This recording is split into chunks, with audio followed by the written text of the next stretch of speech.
এই হ্যালো বন্ধুরা, আসসালামু আলাইকুম। সবাই কেমন আছেন? ফলাফাইনারা খেলাধুলা করতেছে, অনেক ভালো লাগতেছে। ছোটোবেলার কথা অনেক মনে পড়ে। তো এখান দিয়ে যাইতেছি, দেখলাম তো ফলাফাইনে ফুটবল খেলতেছে। এখানে দুই টিম আছে, এক টিম হলো মাদ্রাসা আর এক টিম হলো এমনি ফলাফাইন। ওই যে মাদ্রাসার ফলাফাইন পিছনে টুপিয়ালা, এরা হলো মাদ্রাসার ফলাফাইন। এগুলো হলো মাদ্রাসার ফলা ছেলেরা।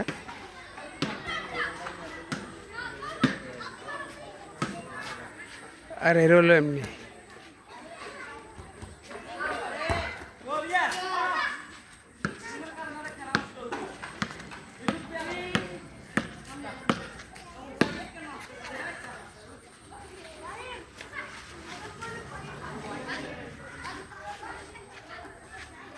ভিডিও যদি ভালো লাগে লাইক করবেন, ফলো করবেন।